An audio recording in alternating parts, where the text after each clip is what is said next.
So welcome, hello everyone, welcome back to SecDev Talks, a series of discussions on security and privacy. My name is Kazim Rizvi and I'm founding director of the Dialogue.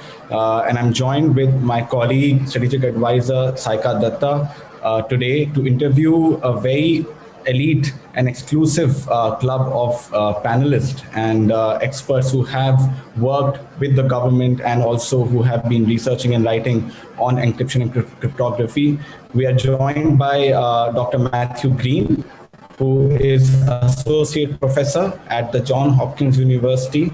And he has been writing about cryptography and doing a lot of research in this space. His paper, along with 14 leading cryptographers in the world, titled Keys Under Dome Act, is not only internationally recognized, but relied upon in a tryst to protect end-to-end encryption from crypto backdoors. We're also joined by Dr. Aruna Sharma. She is a respected bureaucrat, and she served with the government of India for almost 4 decades and was also the secretary of Ministry of Electronics and IT. And we are also joined once again with Mr. Yashovardhan Azad, who is former Special Director, Intelligence Bureau. He retired as Secretary, Government of India, and is also a former Chief Information Commissioner. Today's episode is in partnership, as always, with CNN News 18 and Nalcon. And over the course of the next 45 minutes, we will be discussing privacy, security, and encryption, and the recent debates and the recent developments that have been taking place in the world as well as India, and looking at the future of privacy and how do we balance security with privacy going forward. I'd now like to invite Saika Datta, my colleague here, to take the discussion forward. Saika, over to you. Thank you, Kazim, and it's such a privilege to have such distinguished speakers with us. I'll start with you, Dr. Green, because I've been following your work for years, and we follow you on Twitter, and we see the kind of issues that you bring up. So one thing that we wanted to understand was that, generally across governments, whether they're democracies or totalitarian regimes, you always find that when it comes to encryption, governments are very keen to have encryption for themselves, but want plain text for others. And they try to attempt and use legal and extra-legal powers or extra-constitutional powers on some occasions to force plain text and very weak encryption on the population. Do you think that's a correct assessment? Yes, I think historically that's a very astute assessment. I think that for the most part, this kind of compromise where governments had exclusive access to encryption worked very well for them up until about 1960, 1970. And then what changed is computer networks came along. And it turns out that modern computer networks can only be properly secured using strong encryption. And that is, I think, what really changed the way that this works and has created many of the problems we have today. So does that mean that the governments, aren't they putting their whole population at risk when they're forcing plain text onto them? Because it's one thing to make it easy for the governments to conduct surveillance on their own people, but you're also exposing them to, an inimical state, because your people are also subject to any kind of a hack or an attack. I think that's exactly right. And I think we here in the United States with the National Security Agency really illustrated that. In the 2013 Snowden revelations, we saw slides that listed surveillance activity against allies. And I don't remember if India was included, but I'm sure somewhere in those slides, India was included. And you have to imagine these are close allies of the United States, and we're still deep inside of their computer networks looking at their plain text communications.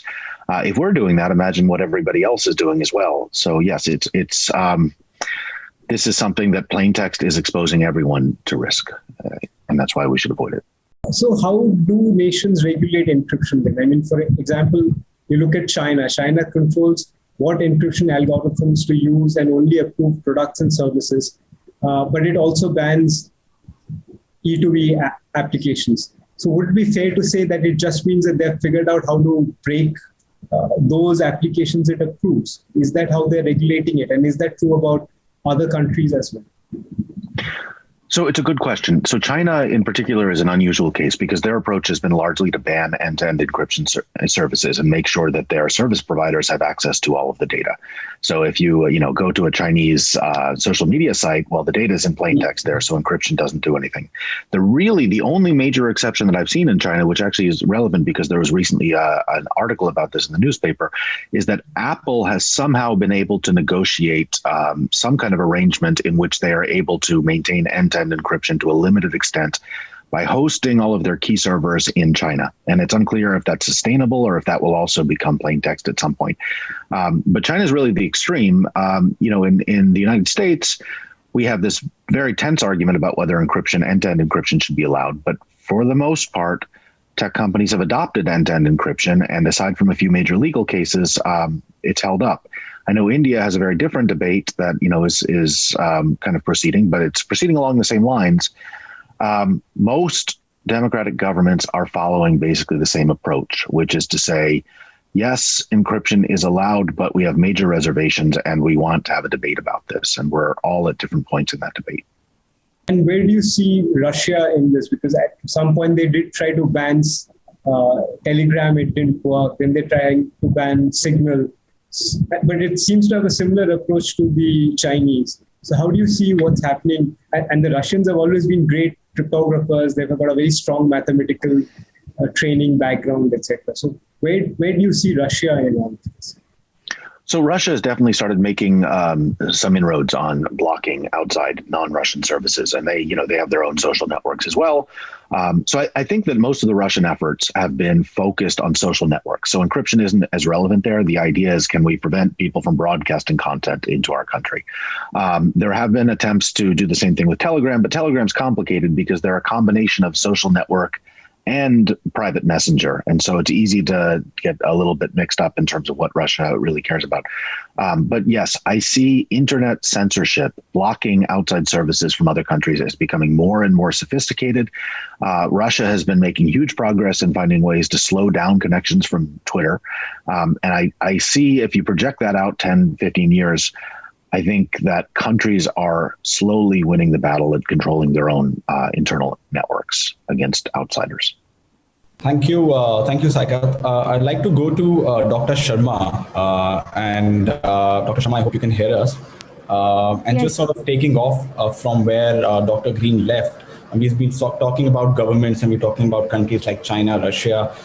Recently, we've seen in India, the IT Rules 2021 came out in February, where the government is mandating originator to be traced of messages on encryption platforms. How do you see, Dr. Sharma, how do you see this going forward?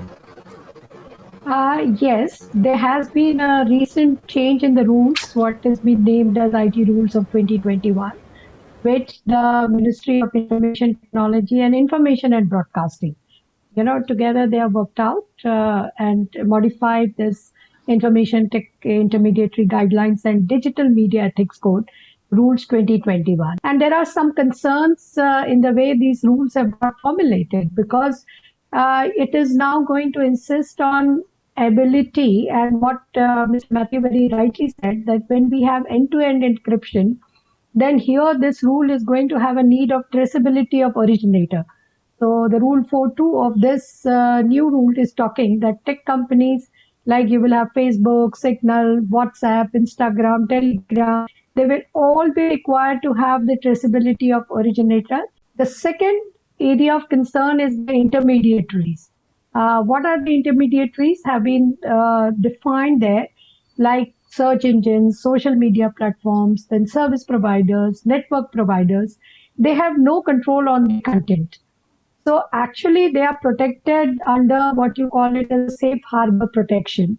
But now they have been asked to have a compliance regime. So they will be having a compliance burden, and they can have safe harbor protection only if they comply with it. Then I will say that what is very, very important when we are talking this mandating this traceability, it will require a complete change into the technology as well.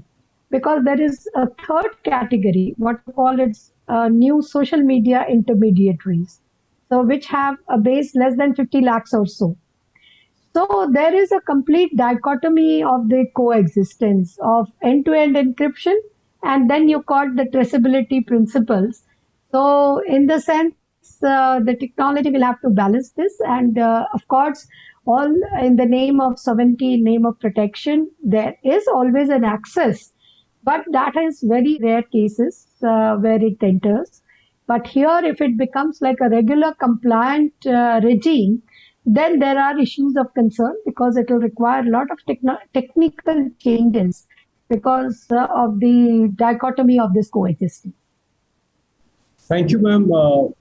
I think you brought out the bit about the dichotomy very well, and I think that's a perfect cue for us to request Mr. Azad to come in. And he's been, shall we say, on the other side of the divide in terms of actually looking at surveillance, and now, I mean, he's been also, so he has a lot of experience in that genre.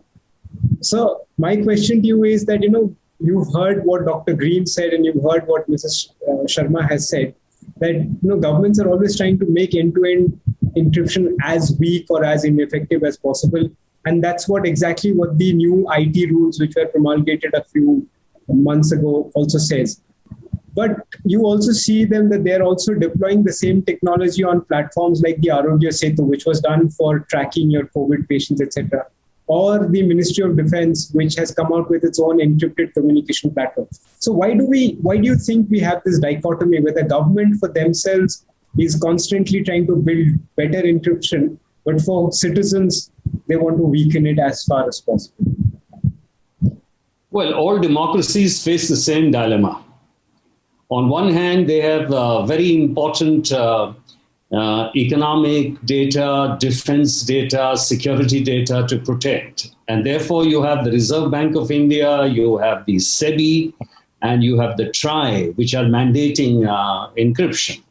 And on the other hand, when it comes to the the conversations, or let's say communication, private between the public, the democracies want access in the name of national security.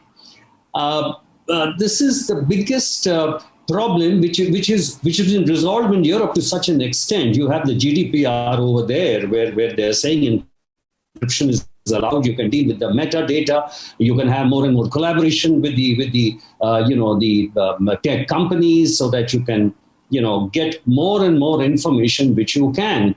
Now, the problem in India is that we have been talking about the privacy bill for a long time. It has been debated all over. And all it boils down to the fact is that the law enforcement agencies want it easy. They want, things decrypted. Now, I must say that there are some genuine concerns. In a country like India, which is very varied, you have across the states, there are different issues which are coming up, whether it's on the communal front, it's on the national security front. It's very difficult because I have been on both sides. So being on the intelligence side, let me say that with the metadata, you arrive to a certain point, but beyond that, you find there is a block. And then you're looking for content, because otherwise you have to have a vast network. You have to have a great liaison with the foreign intelligence agencies. You have to have great liaison with tech companies. You don't have time. So it's an easy way out, and therefore the law enforcement agencies are going for it. So I would say that the latest rule which has come is kind of making things very easy, not realizing that on a platform like WhatsApp, you have 400 or 500 million users. So once you break that, it can lead to either that Greek Watergate scandal or whatever. And we have experts like Dr. Green here. I was very happy hearing from him that, is it technically possible at all that you have some kind of a Clippers chip, which you were trying to introduce in the 90s and in US, nothing worked. So ideally, it would be a great solution if the entire network is secure and you can keep picking out things from there. But if it's not possible, which the international experts have said, then there are other ways of doing it, and we should look at it too differently. Thank you, sir. Over to you, Kazim. Thank you, Saika. Thank you, Mr. Azad. Dr. Green, I'd like to go to you now, and just taking off from where Dr. Sharma and Mr. Azad have left off. I think there is definitely a sense that there is a legitimate need for national security, and the government wants to do the best it can when it comes to serving the people. So there is definitely a legitimate need for data access. But then, of course, there are challenges when it comes to breaking the entire infrastructure. And I think we are seeing that in India, that over the last 4 years, the government has been mandating data localization, which is to sort of store data in servers in India. And subsequently, you're looking at rules like IT rules, which are requesting for backdoor access. Is there a feeling that there is a need for security, but there is a sort of the government is looking at overbroad rules, and we need certain checks and balances? And what could be those checks and balances from a technical point of view? Yeah, it's a very good question. Well, it's a big question. So, these issues, there are so many different problems tied up in here. So data localization, I think, is a very reasonable thing for countries to ask for. I think the idea that you're going to entrust the sensitive user information of every other country to, of your own citizens to other countries that you have no control over and their laws may not be in your favor is very risky. At the same time, data localization can also be kind of a request for access to data in ways that you should not have. So there is this kind of mixed up set of priorities. Here, I think that it's very reasonable for countries to want to have access to that data, to hold it locally. When those requests become something very different, which is we want to bypass and actually make the data less secure and more available to hackers, I think that's when things become a problem. And my general view is it's not like there's a binary switch that says we can build a system that is completely safe and can't be hacked, or we will build a system that is completely unsafe. I think that generally when it comes to IT infrastructure, you have a spectrum of risks. Every piece of IT infrastructure is risky. And unfortunately, in fact, I was just reading a story yesterday about the RSA. If you remember years ago, the RSA Secure ID devices were hacked. These were the most secure devices anybody had made. They allowed you to log into your company. U.S. defense contractors used them. They had the most cryptographers in the world, and they were completely hacked. And it's believed that the basically Chinese hackers got in, state-sponsored hackers, took all of their data. And the point of the story is that there is no such thing as a secure IT system. Even ones developed by the experts are fundamentally vulnerable. So once you start adding these backdoors, what you're doing is you are not necessarily going to, flip over from secure to insecure, but you're moving your security from a point that is as far towards secure as we currently know how to build to a much lower security setting. And the problem there is that we may never know. We may never know if those systems are hacked. They may be hacked quietly in ways that are just undetectable. And so the only solution we have for securing country data is to make sure that we do everything we can. And unfortunately, end-to-end encryption is currently, it's a reflection on our industry. End-to-end encryption is the best tool we have because every other tool we've ever built has been broken repeatedly. So I'm not sure if that answers your question, but those are the thoughts on my mind. What would be the balance which you think needs to be preserved here? Because yes, CSAM is a problem. Yes, revenge porn on encrypted devices, encrypted chats is a big issue. But do you need to sort of open the entire haystack for that? Is that the reasonable solution? But at the same time, where do you think we can find a balance where we can meet the requirements of law enforcement agencies while at the same time preserve privacy? Yeah, I've been following this debate, and I think the CSAM issue is relatively new. I think the request for the ability to scan encrypted content maybe started in 2019 or 2020. So this is a brand new debate. Just to give a little context, the prior debate that we were mostly having, the tech and the policy communities in multiple countries, was, can we build what are called exceptional access systems? And exceptional access means, let's say that a crime occurs. The police, it depends on your country, but they go to a court, they obtain a court order that says we can decrypt this content. They go to a provider like WhatsApp and they say, here's our court order, now produce plain text of that encrypted content. And that's the idea, is an exceptional access system allows a provider like WhatsApp to decrypt content, but only exceptionally. It is not the default case. It almost never happens, or very rarely.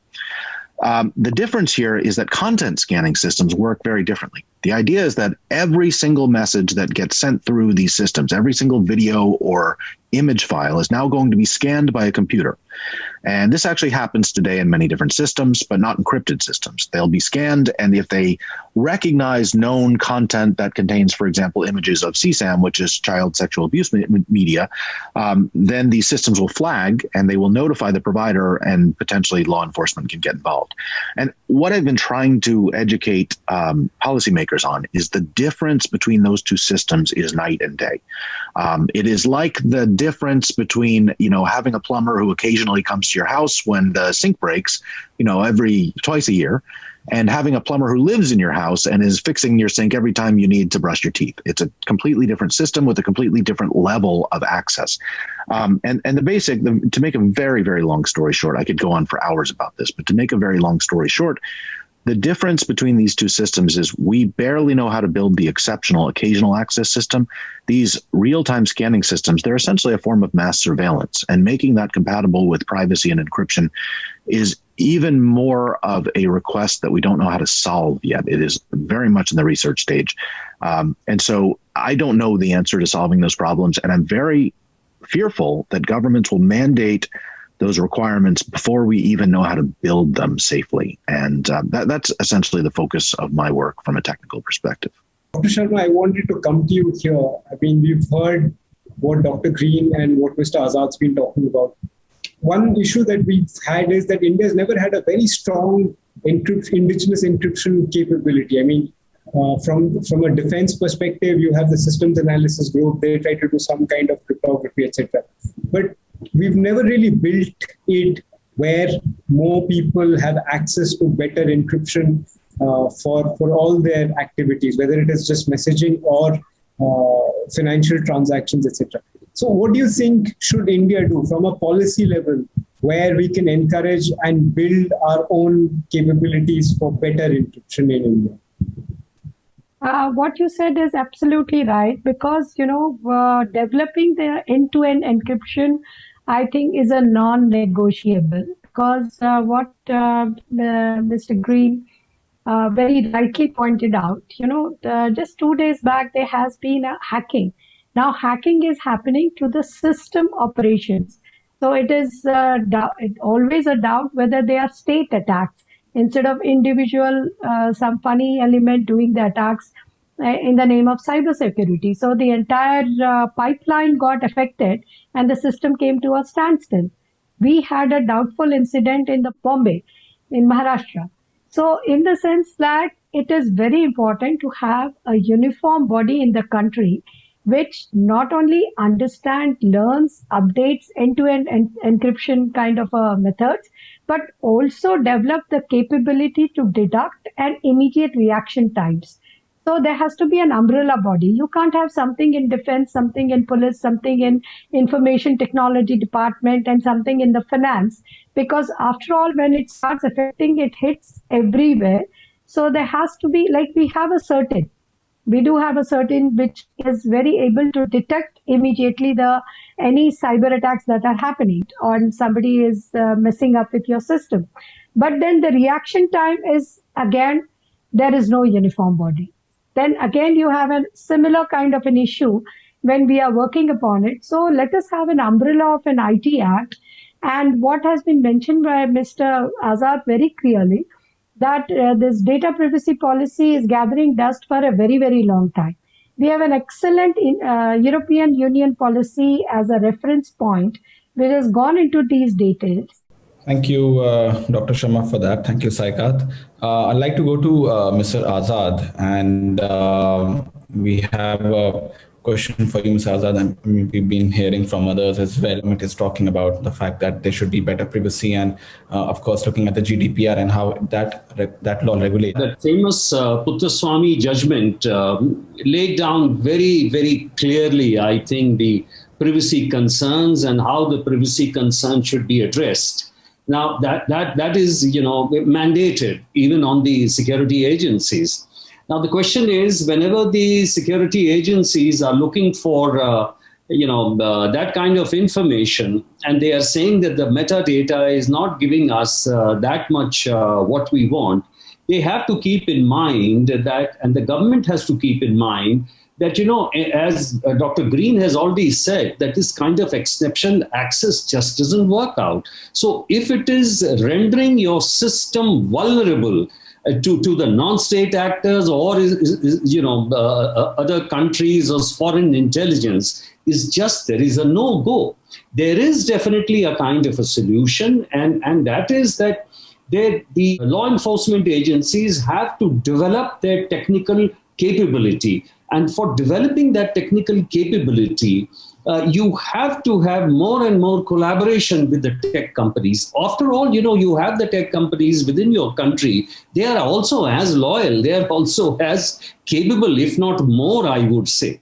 And secondly, I would also say that, look at the value of the encryption is seen today in the United States, for example. They have a new command, that is the cyber command in the Pentagon.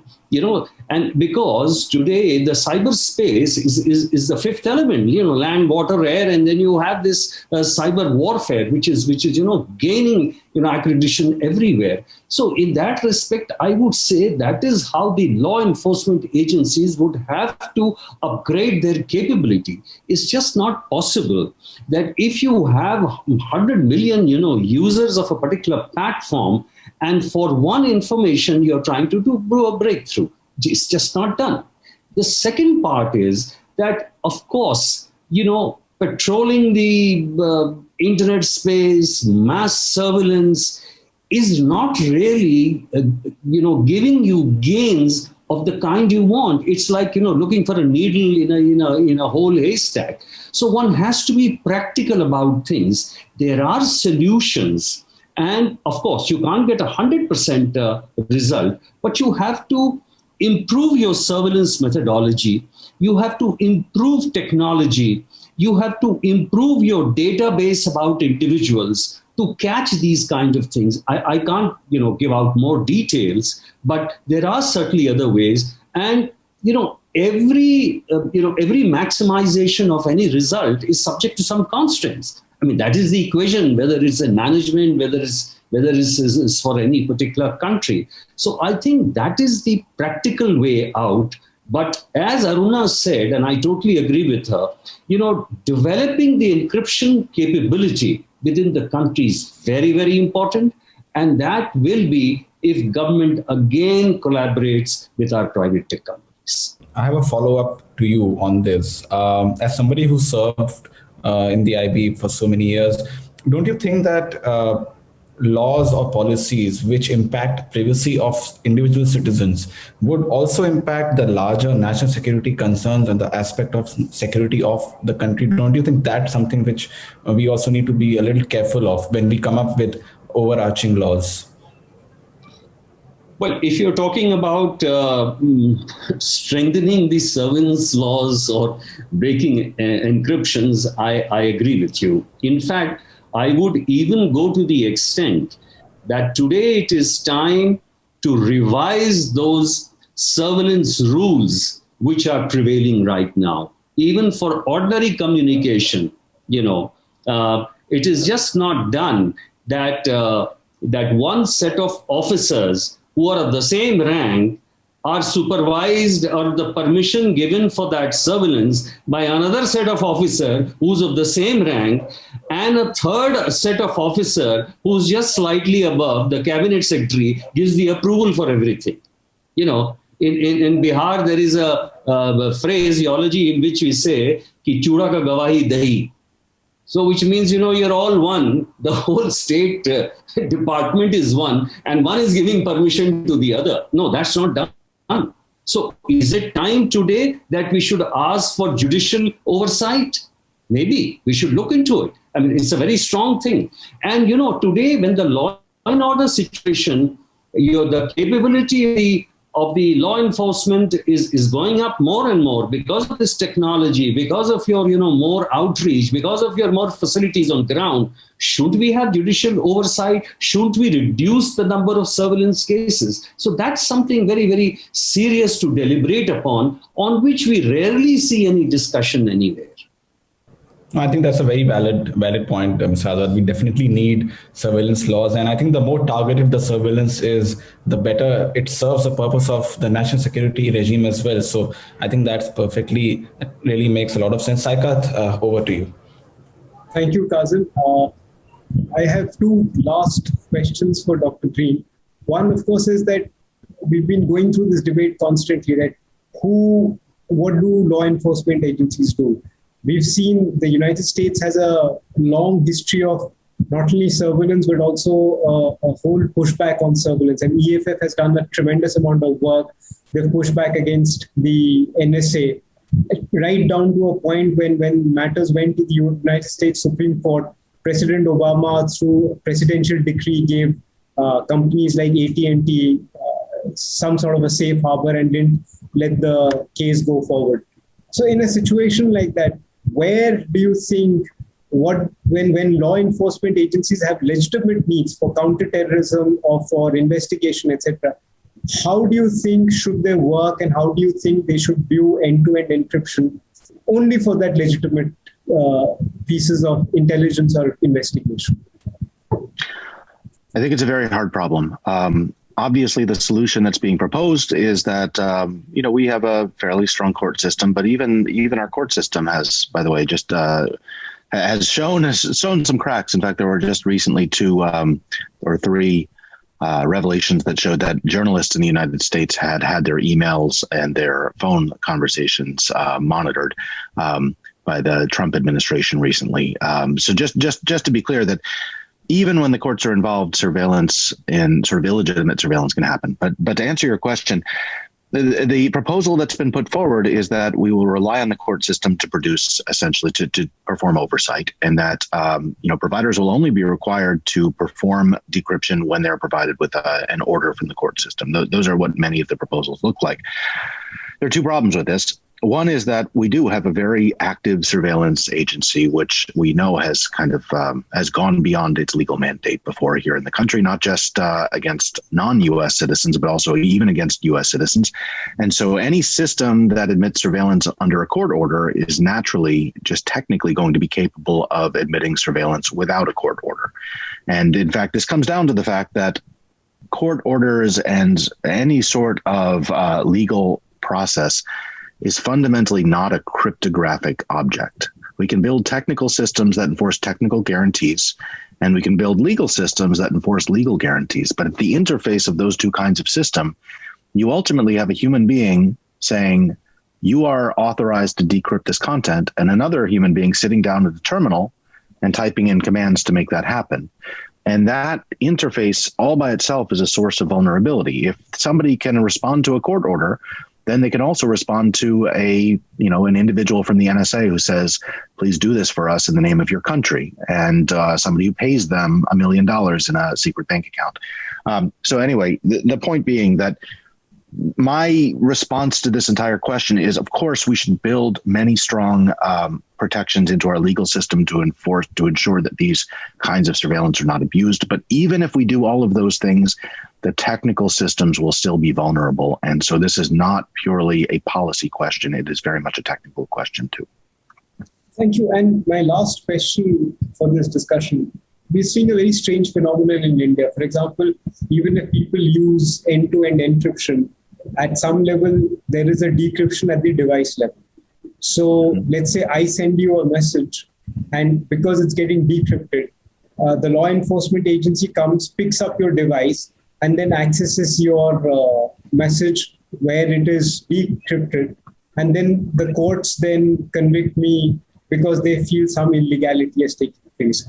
And there seems to be very poor understanding in the courts about technology, policy issues around technology or how technology functions. So when you're in this myriad kind of a very strange situation, where do you think can people with a technical background, people with a legal background, and people from a law enforcement background come together and sort of try and find or educate courts for better prosecution, but not wrongful prosecution? Wow. Okay, that's a very good question, a very big question. I have seen cases where people have been prosecuted over technical evidence that frankly seems incorrect to me. And I don't think it's malicious prosecution. I think that there's just a lack of technical understanding in particularly of very advanced issues in many prosecutorial agencies and law enforcement agencies. And so I think that's something that would be extremely valuable is if there were organizations where law enforcement agents could get together. I think it would build bridges, and get together with technical people and people in academia and industry who work on this. I think it would build bridges. It would help to build capabilities. I think it would resolve many of these questions where technical people on one side say, no, you can't do that. It will break everything. And law enforcement agents on the other say, we need this. And there's this adversarial relationship. I think that kind of forum is extremely necessary, and it does not exist. And I'm not sure if the question was, what should those organizations be? Because I don't know what they should be, but I can tell you that this debate would move much more quickly if those organizations did exist. Thank you so much, Dr. Green. Over to you, Kazim. Thank you, Saikat. Thank you, Dr. Green. I'd like to go to Dr. Sharma. Final question to her as we near the end of the discussion. So, Dr. Sharma, after discussing so much of encryption, security, what's happening in India with respect to the IT rules, where do you think we go from here? What do you think is the next step? What could be done? Do you think there should be more discussion, technical discussion around traceability? Do you think there's a need for a little bit of more consultation? What would be your suggestion? Yes, coming up with some hurried rules is going to harm quite a lot. Because there is a need for more discussions. There is a very, very strong need when one is able to sort of get the technical, get the concerns of the security measures, everything in a common platform. And end-to-end encryption should be a non-negotiable. So let it be very, very clear in the minds of the policymakers and the bodies that end-to-end encryption is a mandate to protect your state itself from the security attack, like I said before. So these are the instances which are coming very, very clearly. So therefore, the way forward here is, one, a non-negotiable on end-to-end encryption. Two, to develop our capability from end-to-end encryption creation. And all this has to be cannot be done in silos. There has to be an umbrella body which will work together, think together, and then the others will interpret from it. Now, today we are getting these patchworks, and then when the problem comes, the authorities have been asked to postpone the dates of the execution. So this way we are reaching nowhere. Thank you so much, Dr. Sharma. I think really great to hear from you, and thank you to Mr. Azad as well.